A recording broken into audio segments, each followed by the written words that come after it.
হৃদয়স্পর্শী সত্য কাহিনী। বাবা আমটে ও কুষ্ঠরোগীদের প্রতি তার ভালোবাসা।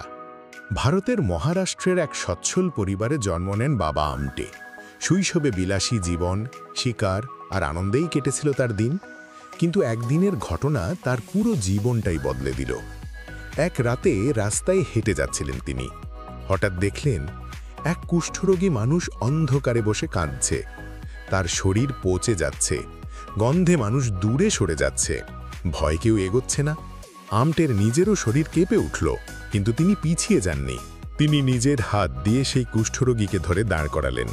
মানুষটা কাঁদতে কাঁদতে বলল, বাবা, আমি তো আর মানুষ নই, আমাকে কেউ ছুঁয়েও দেখে না। এই কথাটা বাবা আমটের হৃদয়কে কাঁপিয়ে দিল। তিনি বুঝলেন সমাজে অস্পৃশ্য বলে কোনো মানুষ থাকতে পারে না। সেই রাতের পর থেকেই তিনি ঠিক করলেন তার জীবন তিনি উৎসর্গ করবেন এইসব বঞ্চিত, অবহেলিত কুষ্ঠরোগীদের জন্য।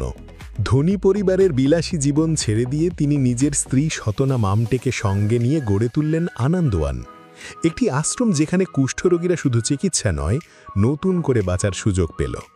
আনন্দওয়ানে শুধু চিকিৎসা নয়, রোগীরা কৃষিকাজ, হস্তশিল্প, শিক্ষা সব কিছুতেই অংশ নিতেন।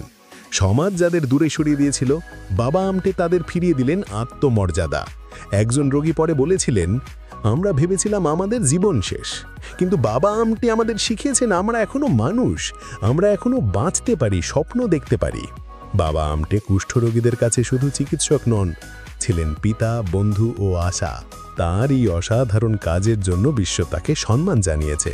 কিন্তু তার সবচেয়ে বড় পুরস্কার ছিল কুষ্ঠরোগীদের হাসি মুখে ফিরে পাওয়া জীবন। আজও আনন্দওয়ান কেবল একটি আশ্রম নয়, বরং প্রমাণ যে ভালোবাসা ও মানবতা দিয়ে পৃথিবীর সবচেয়ে ভয়ঙ্কর অন্ধকারকেও আলোতে ভরা যায়।